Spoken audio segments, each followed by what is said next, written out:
Freunde, was geht ab und herzlich willkommen am neuen Video von mir. In diesem Video werden wir uns gemeinsam mal ein bisschen über unser Luftfahrwerk unterhalten. Ihr habt euch das Video gewünscht, viele von euch haben danach gefragt. Hier ist es, jetzt erstmal das Intro und danach alles weitere.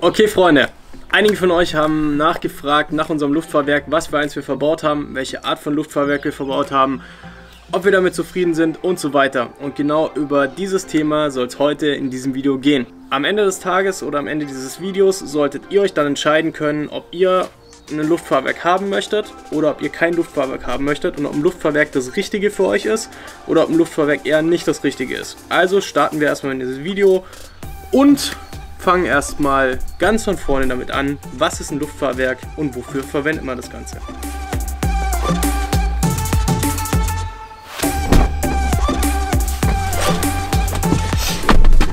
Okay Freunde, zuallererst mal, was ist ein Luftfahrwerk? Im Prinzip gibt es ja sehr viele verschiedene Arten von Fahrwerken und so weiter. Ich kenne mich da jetzt selber nicht so richtig mega gut mit aus, aber kann euch ein bisschen was zumindest zu unserem Luftfahrwerk erzählen. Unser Luftfahrwerk haben wir jetzt circa ein Jahr lang drin, waren damit echt viel unterwegs. Wir haben jetzt so, glaube ich, roundabout ungefähr 40.000 Kilometer auf unserem Fahrzeug drauf. Das heißt, 40.000 Kilometer haben wir jetzt ungefähr mit unserem Luftfahrwerk runter und waren damit viel im Urlaub, im Gelände und so weiter. Sind damit viel auf der Straße gefahren, Autobahn, Langstrecke. Also kommen wir erstmal dazu, was ist ein Luftfahrwerk? In unserem Fall haben wir ein Zweikreis-Luftfahrwerk hinten verbaut. Das heißt, ihr müsst euch das vorstellen, ihr habt zwei solche Ballons hinten drin, da könnt ihr dann die Höhe nivellieren. Das heißt, wenn ihr Luft reinpumpt, dann wird sich das ganze Fahrzeug aufpumpen und unterstützt im Prinzip eure Feder hinten. Es unterstützt wirklich nur. Das heißt, das ganze Gewicht liegt nicht nur vollkommen auf diesem Luftfahrwerk oder auf diesem Luftbalg auf, sondern das Gewicht liegt im Prinzip auf diesen Blattfedern auf und unterstützt zusätzlich diese Blattfedern. So könnt ihr euch das vorstellen.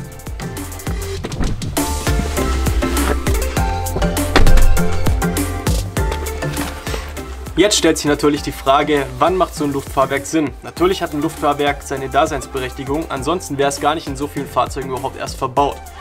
In unserem Fall, hatte ich ja schon geschildert, wir hatten unseren Canopy Camper drauf montiert und das Fahrzeug ist natürlich hinten erstmal abgesackt. Ihr beladet euer Fahrzeug eigentlich mit relativ viel Gewicht hinten auf der Hinterachse. Also haben wir uns dazu entschieden, erstmal, weil es eine relativ kostengünstige Variante ist, ein Luftfahrwerk einzubauen. Ich habe mich davor noch gar nicht so richtig viel mit Fahrwerken auseinandergesetzt vor einem Jahr. Wir hatten unseren Canopy Camper gekauft, hatten die erste Reise durch Skandinavien schon geplant und es musste einfach relativ zügig was her. Also haben wir uns Gedanken gemacht, dann ist man durch so ein paar Foren und so weiter auf diese Luftfahrwerk-Thematik gekommen und wir haben gesagt, ja, auf jeden Fall, weil wir möchten auch ins Gelände gehen und wenn ihr dann natürlich keinen Böschungswinkel mehr habt, keine Bodenfreiheit und gar nichts mehr, macht das Ganze nicht so viel Spaß und ist natürlich auch fürs Fahrzeug erstmal nicht gut. Wo macht ein Luftfahrwerk wirklich Sinn? Zum Beispiel bei Wohnkabinen, Absetzkabinen, da macht das Ganze Sinn.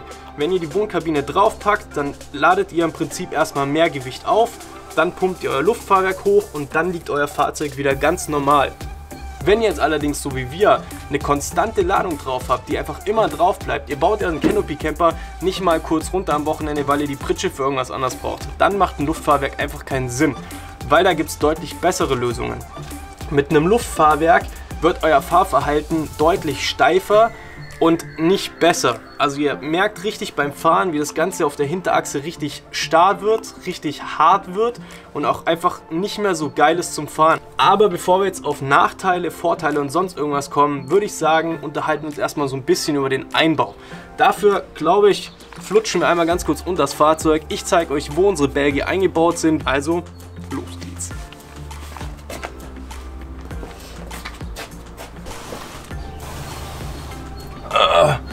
Okay Freunde, damit ihr euch mal ungefähr eine Vorstellung machen könnt, wie so ein Luftfahrwerk eigentlich überhaupt aussieht, welche Teile verbaut werden müssen, wo die ganzen Teile überhaupt sitzen und so weiter, habe ich mich jetzt mal kurz hinten unter das Fahrzeug drunter gelegt, nehme euch gleich natürlich mit und zeige euch hier hinten erstmal diese Luftbälge, wie die aussehen. Ganz zum Anfang geht das Ganze im Prinzip hier mit diesen Luftbälgen los. Das heißt, diese Luftbälge sind eigentlich so das Hauptsächliche, was ihr halt bei diesem Luftfahrwerk braucht. Weil ohne diesen Luftbälgen funktioniert im Prinzip gar nichts.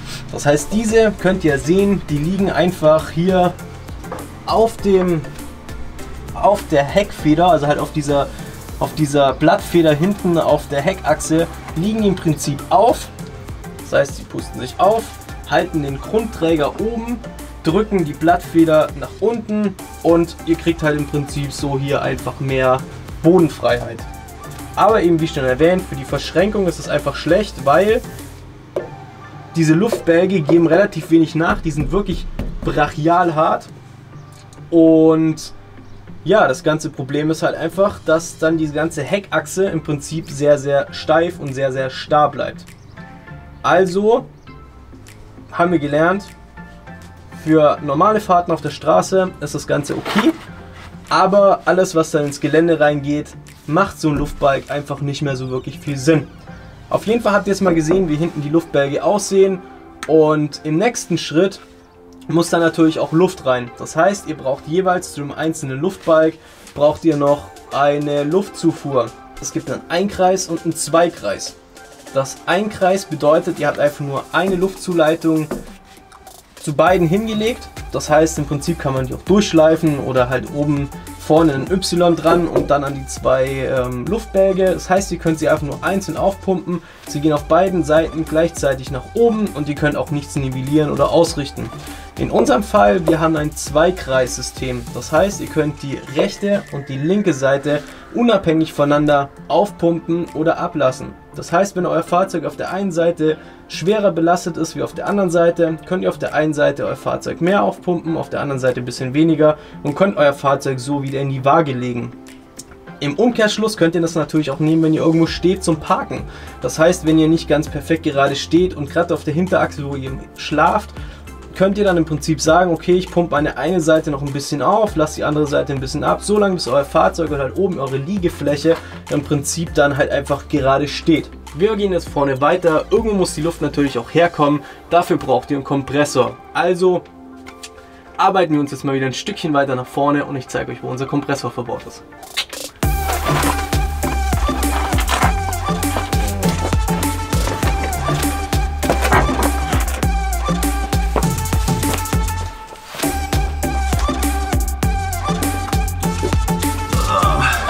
Okay, also wollen wir mal hier runter liegen und uns mal hier unten um das ganze Geschehen kümmern. Derjenige, der das verbaut hat, der hat sich wirklich richtig viel Mühe gegeben. Der hat sich auch Gedanken drum gemacht, dass es ein Offroad-Fahrzeug ist und auch mal ins Gelände gehen wird und so weiter. Dass man eventuell vorne im Motorraum auch mal noch andere Dinge einbauen wird. Also hat er sich dazu entschieden, was ich eine sehr coole Lösung finde, diesen Kompressor hier unten drunter Unterflur zu verbauen. Den Kompressor hier Unterflur zu verbauen ist gar kein Problem, weil der Kompressor an sich ist erstmal wasserdicht. Ihr braucht für den Kompressor natürlich noch eine Luftansaugung und das ist jetzt richtig cool. Er hat die Luftansaugung vorne bis in den Motorraum, also über den Motor drüber gelegt, dass sie quasi von vorne sich seine frische Luft ansaugt und eben nicht von hier unten drunter. Das heißt somit, wenn ihr das auch so lösen solltet, dass ihr vorne eure Luftansaugung reinmacht und hier hinten unten drunter euren Kompressor, dann spricht überhaupt nichts dagegen, dann könnt ihr das auch so machen. Hier vorne seht ihr einmal blau und einmal gelb. Warum zwei? Ganz easy. Könnt ihr euch bestimmt auch schon vorstellen, das ist dieses Zweikreislaufgerät oder halt dieses Zweikreislaufsystem. Das heißt, gelb geht auf die hinten linke Seite und blau geht hinten auf die rechte Seite. So habt ihr im Prinzip eure zwei Systeme. Diese zwei Schläuche laufen auch hier oben einmal in das Fahrzeug rein, was dann natürlich auf die Steuereinheit muss. Da gibt es auch ganz viele Möglichkeiten, wie ihr eure Steuerung montieren könnt. Da haben wir uns auch für eine sehr coole Lösung entschieden. Die zeige ich euch im Prinzip jetzt. Also gehen wir mal oben in unser Fahrzeug rein und schauen uns an, wo die ganze Steuereinheit sitzt.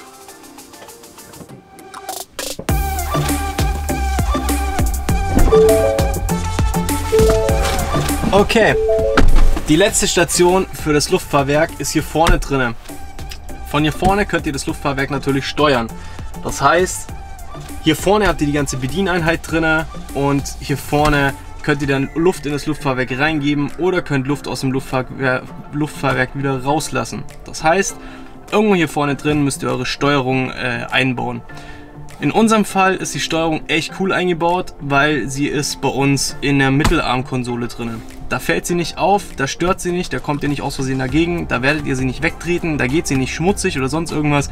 Das funktioniert einfach, wie es soll. Also zeige ich euch das Ganze mal und wir machen das ganze Ding jetzt mal auf. So sieht es im Prinzip aus, wenn es hier verbaut ist. Ihr habt hier diese zwei Panels und da seht ihr im Prinzip einmal die rechte und einmal die linke Seite. Ihr habt immer direkt, auch während der Fahrt, immer den direkten Zugriff darauf, wie viel Bar gerade in welchem Luftbalg drin ist. Das Ganze sollte natürlich nicht übertrieben werden, weil irgendwann geht euch der Luftbalg auch mal kaputt. Aber natürlich, wenn ihr zu wenig drin habt, bringt das Ganze euch auch nichts. Hier vorne habt ihr dann 3 Taster, da könnt ihr im Prinzip einmal Luft reinlassen und dann pro Seite halt die Luft wieder rauslassen, um das Ganze zu nivellieren. Eigentlich gibt es so viel zum Technischen eigentlich gar nicht mehr zu sagen. Es wurde unter der Mittelkonsole, die könnt ihr aufmachen, da könnt ihr euch mal das Video hier oben angucken, da habe ich die Mittelkonsole auch entfernt, um mein Kabel reinzuziehen für den Kühlschrank. Da könnt ihr euch mal angucken, wie so eine Mittelkonsole im Prinzip beseitigt wird und ihr könnt euch das mal angucken, wie meine Luftzuleitungen im Prinzip für hier oben runtergelegt sind. So viel dazu. Und jetzt würde ich sagen, klären wir mal so ein paar kleine Dinge, worauf ihr achten müsst, wenn ihr so ein Luftfahrwerk eingebaut habt oder einbauen lassen habt, weil damit ist es nicht getan, ihr müsst das Ganze natürlich auch noch TÜV abnehmen. Das heißt, wir schauen uns mal ganz kurz in die Dokumente rein, was für Dokumente ihr bekommt.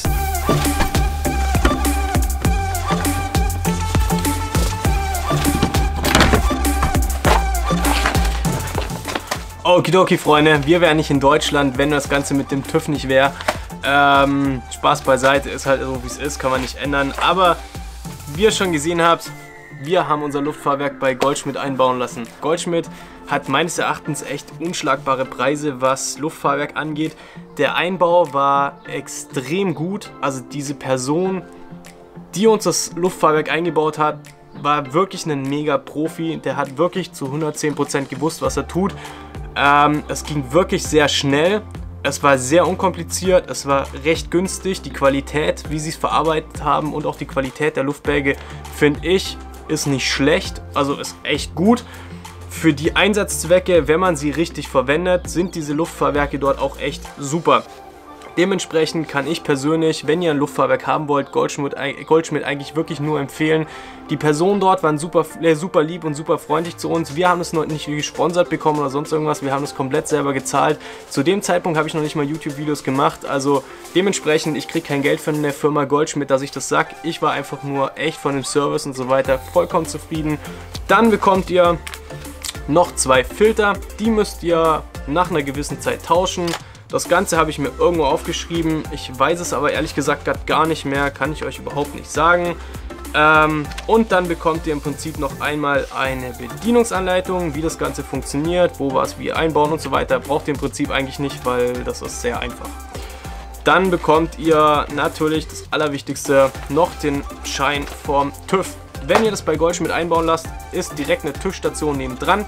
Das heißt, ihr geht einfach nur dorthin, stellt euer Fahrzeug ab, geht in die Stadt, macht euch einen schönen Tag und holt euer Fahrzeug komplett fertig am Abend wieder ab. Dann habt ihr im Prinzip TÜV auf eurem Fahrzeug, es ist alles legal, es ist alles eingetragen und ihr könnt einfach wieder nach Hause fahren. Genau. Den ganzen Wisch bekommt ihr dann. Da stehen dann sämtliche Sachen drin, jetzt mit der Zusatzluftfeder, bis wie viel Bar ihr quasi je nach Beladungszustand haben dürft. Bei uns ist es 0,5 bis 4 Bar. Da haben wir dann auch schon geklärt, mit wie viel Bar wir rumfahren. Aktuell fahren wir tatsächlich immer so mit kurz unter 4 Bar, also so 3,8 Bar ungefähr. Auf beiden Seiten fahren wir ungefähr rum.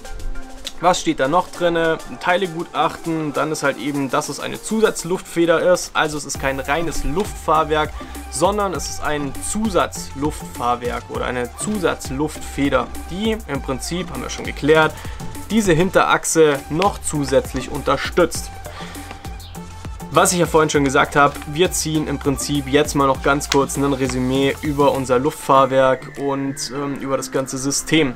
Nicht über die Qualität und über die Verarbeitung des ganzen Systems, sondern über die Funktion. Und da kommen wir auch schon zu einem Thema, das ist, ja, eine andere Angelegenheit. Ich mache das Täschchen wieder zu, wirf das ganz kurz ins Auto und dann ziehen wir mal gemeinsam noch ein Fazit.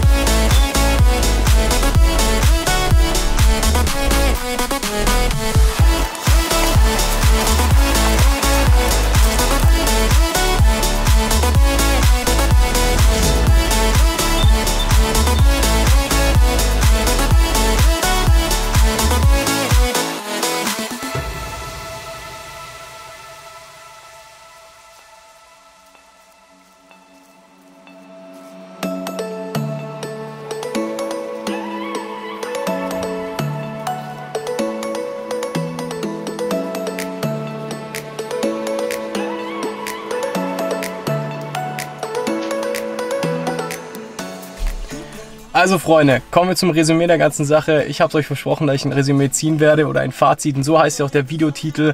Mein Fazit beläuft sich eigentlich relativ kurzweilig, weil ein Luftfahrwerk hat definitiv seine Daseinsberechtigung. Ich habe es ja schon ein paar Mal gesagt, für Fahrzeuge, die nicht viel im Gelände unterwegs sind, auch gar nicht groß vorhaben, ins Gelände zu fahren.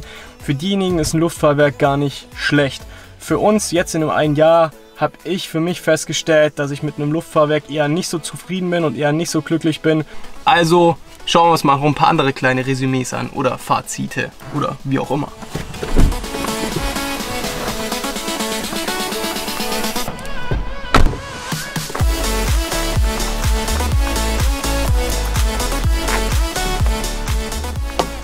Okay Freunde, was ich auf jeden Fall für mich selber festgestellt habe, es lohnt sich auf jeden Fall lieber ein bisschen mehr Geld auszugeben, sich gleich Gedanken zu machen, was man möchte und dann halt eben gleich in das richtige Produkt zu investieren. In unserem Fall möchten wir ein richtiges Fahrwerk, was für unser Auto abgestimmt ist und dann halt einfach passt, einbauen. Und ich denke mal, das ist auch eigentlich so der richtige Ansatz oder glaube ich vor allem der bessere Ansatz, vor allem wenn man ein Fahrzeug hat, mit dem man weit wegfährt, viel auf Straßen unterwegs ist, aber auch ins Gelände gehen möchte. Dass man einfach ein Fahrwerk hat, was für das eigene Fahrzeug angepasst ist und vor allem abgestimmt ist. Und ja, mehr bleibt eigentlich dazu nicht zu sagen. Ich hoffe auf jeden Fall, dass euch das Video gefallen hat und vor allem, dass dem einen oder anderen das Video vielleicht weitergeholfen hat oder vielleicht sogar eine Kaufentscheidung getroffen hat.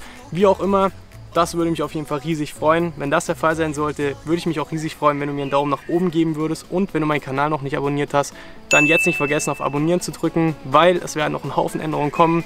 Wie gesagt, wir werden an unserem Fahrwerk was ändern, aber ich möchte dazu noch nicht so viel verraten. Lasst euch überraschen, deswegen abonnieren nicht vergessen, die Glocke zu aktivieren, weil dann werdet ihr auch benachrichtigt, wenn wir unsere Videos raushauen. Und somit bedanke ich mich auf jeden Fall vielmals fürs Anschauen, Freunde. Haut rein, wir sehen uns hoffentlich nächste Woche Sonntag wieder im nächsten Video. Ich bin raus und ciao.